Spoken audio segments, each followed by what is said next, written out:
Hi అండి. Welcome to ఆర్కాస్ mom healthy vlogs. ఈరోజు మీకోసం అండుకూరలతో ఉప్మా ఎలా చేస్తారో చూపిస్తారండి. మీకు ఆల్రెడీ చెప్పాను కదా అండుకూరల వంటలు చూపిస్తానని. ఈరోజు మీకు చూపించే వంట అండుకూరలతో ఉప్మా ఎలా చేస్తారో అని. అండుకూరలతో దోశ ఆల్రెడీ నేను ఒక వీడియో పెట్టానండి.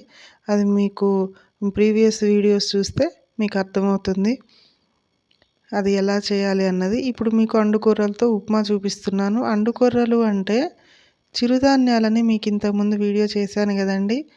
చాలామందికి తెలిసే ఉంటుంది. ఇప్పుడు చాలామంది వాడుతున్నారు. ఈ చిరుధాన్యాలలో ఈ అండుకూరలు ఒక రకం అండి. అండుకూరల్ని ఒక కప్ తీసుకున్నాను ఇక్కడ నేను. ఇవి శుభ్రంగా కడిగి నానబెట్టాలండి. అన్నం వండేటప్పుడు ఎలా నానబెడతామో వీటిని కూడా అలాగే ఉప్మా చేసినా సరే నానబెట్టాలండి. ఎప్పుడైనా సరే గుర్తుంచుకోండి, చిరుధాన్యాలు వండేటప్పుడు ఖచ్చితంగా నానబెట్టాలండి.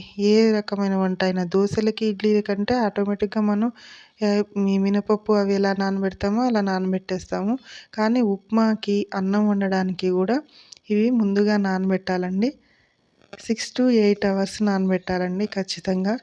అలా నానబెట్టినప్పుడే అందులో ఉన్న విటమిన్స్ అన్నీ మనకి పూర్తిగా వస్తాయండి. ఇది మీరు గుర్తుంచుకోండి. ఇలా మూత పెట్టిన తర్వాత ఒక 8 అవర్స్ తర్వాత అది మనం వాడటానికి వీలుగా ఉంటాయండి. చిరుధాన్యాలు ఏదైనా సరే 6 to 8 అవర్స్ నానబెడితే అవి వాడటానికి మనం యూజ్ చేయడానికి ఖచ్చితంగా వీలుగా ఉంటాయని గుర్తుంచుకోండి. మామూలుగా డైరెక్ట్గా వాడటం కుదరదండి. ఒకవేళ కుక్కర్లో అలా మీరు పెట్టేసి వాడినా కానీ అన్ని విటమిన్స్ మన బాడీకి రావండి. అది గుర్తుంచుకోండి. ఇప్పుడు నేను కొద్దిగా మెంతికూర కూడా తీసుకున్నానండి. ఇంట్లో వేసిన మెంతికూర, కరివేపాకు, 4 పచ్చిమిర్చి, చిన్న ఉల్లిగడ్డ ముక్క, ఒక క్యారెట్ తీసుకున్నానండి. ఇది కలర్ఫుల్గా కనిపిస్తే కూడా పిల్లలు తింటారండి. మీకు తెలిసిందే కదండి, రెస్టారెంట్లో వాటిల్లో కూడా కలర్ఫుల్గా కనిపించేలా ఇప్పుడు వంటలు చేస్తున్నారు. మనకి కలర్ఫుల్గా కనిపిస్తే కూడా పిల్లలు తింటారు కాబట్టి green colour, orange colour, red colour వచ్చేలాగా నేను చిల్లీస్ని మిర్చి మీకు ఇప్పుడు చూపించాను కదా, అది కొంచెం రెడ్గా ఉండే చిల్లీస్ని నేను తీసుకున్నానండి. అందుకే మీకు కొంచెం రెడ్గా ఉండే చిల్లీ కనిపించాయి. ఇప్పుడు పోపు వేస్తాం కదా ఉప్మాకి, అలాగే ఆయిల్ వేసేసి అందులో పల్లీలు కొంచెం ఇష్టమైతే పల్లీలు వేసుకోవచ్చండి. కొద్దిగా జీలకర్ర, మినపప్పు అండ్ ఆవాలు మీకు ఇంతకుముందు చూపించినా కదా అవి, కరివేపాకు వేసానండి. తర్వాత క్యారెట్ని చిన్న ముక్కలుగా కట్ చేసి వేసానండి.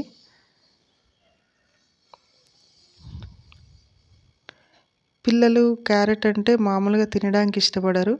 వాళ్ళకి ఇలా కలర్ఫుల్గా కనిపించేలా చేస్తే వాళ్ళు ఖచ్చితంగా తింటారండి. ఇవి ఆనియన్స్ అండి. చిన్న ముక్క సరిపోతుందండి.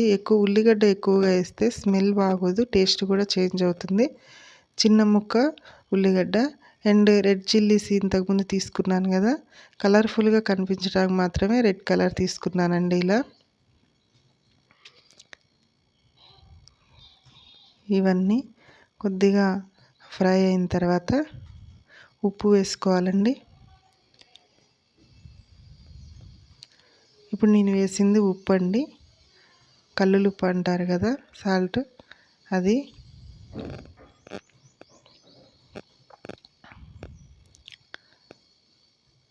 నేను మ్యాక్సిమం మీకు తెలుగులోనే చెప్పడానికి ట్రై చేస్తున్నానండి, ప్రతి ఒక్క వర్డ్ కూడా. ఎందుకు అంటే పల్లెటూరు వాళ్ళు ఎవరైనా చూసినా కానీ ఈజీగా అర్థం కావాలి. ఇది హెల్త్కి సంబంధించిన ఛానల్ కాబట్టి ఈజీగా అర్థం కావాలని కూడా చిన్నవి కూడా నేను తెలుగు పదాలనే వాడుతున్నాను.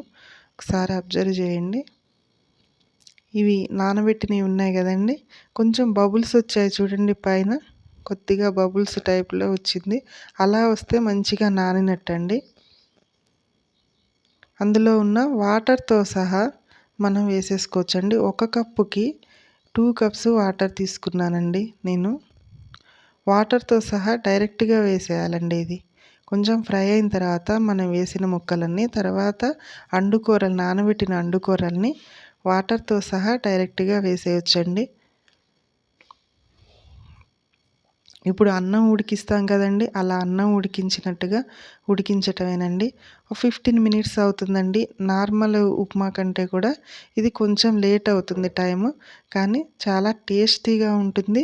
హెల్త్‌కి కూడా చాలా మంచిదండి. చాలా చాలా మంచిది హెల్త్‌కి. 10-15 మినిట్స్ అవుతుందండి. చూడండి మధ్య మధ్యలో ఇలా కలుపుతూ ఉండాలి. కొద్దిగా మీకు వాటర్ సరిపోకపోతే మధ్యలో యాడ్ చేయొచ్చండి. ఇలా ఉన్నప్పుడు వాటర్ కూడా కొంచెం యాడ్ చేయొచ్చండి. ఒక్కసారి ఇలా చేసుకొని తినండి. చాలా టేస్టీగా ఉందండి. నేను ఇంట్లో చేస్తాను. ఇష్టంగా తింటారు. ఒకసారి మీరు నేను చెప్పిన వేలోనే చేసుకోండి. చాలా టేస్టీగా ఉంటుంది. పిల్లలు కూడా ఇష్టంగా తింటారండి. ఇలా కలర్‌ఫుల్‌గా కనిపించడం టేస్ట్ కూడా బావుంటుంది. అండ్ ఇంకొకటి బీపీ, షుగర్ సమస్యలతో అధిక బరువుతో చాలామంది ఇప్పుడు ఇబ్బంది పడుతున్నారు కదా! వాళ్ళకి నార్మల్‌గా చేసుకునే ఆ ఉప్మా కంటే మనం ఎప్పుడు చేసుకునే ఉప్మా కంటే కూడా ఇలా చిరుధాన్యాలతో ఉప్మా చేసి పెట్టండి. చాలా చాలా హెల్త్‌కి మంచిదండి. బీపీ తగ్గుతుంది, షుగర్ తగ్గుతుంది అండ్ అధిక బరువు కూడా తగ్గుతుంది. బాడీలో చెడు కొలెస్ట్రాల్‌ని ఇది తగ్గిస్తుందండి. ఇప్పుడు లాస్ట్‌లో కొద్దిగా కొత్తిమీర వేశానండి. మెంతికూర మీకు ఇంతకుముందు చూపించాను కదా మెంతికూర. ఆ మెంతికూర వేశానండి. మెంతికూర అనేది ఇంట్లోనే మనం పెంచుకున్నప్పుడు ఇలా కొత్తిమీర టైప్‌లో కొద్దిగా అప్పుడు కొంచెం అలా వేస్తుంటే కర్రీ అయిపోయిన తర్వాత అయినా ఏదైనా ఫుడ్‌లలో మనకి విటమిన్స్ అనేవి మంచిగా వస్తాయండి. ఇందులోకి నేనైతే చుక్కకూర పచ్చడి తీసుకున్నానండి. చుక్కకూరతో చేసిన పచ్చడి, గోంగూర పచ్చడైనా, పల్లీ చట్నీ అయినా ఏదైనా బావుంటుందండి. అసలు ఉట్టిగా అలా తినేసినా గానీ చాలా చాలా టేస్టీగా ఉంటుందండి.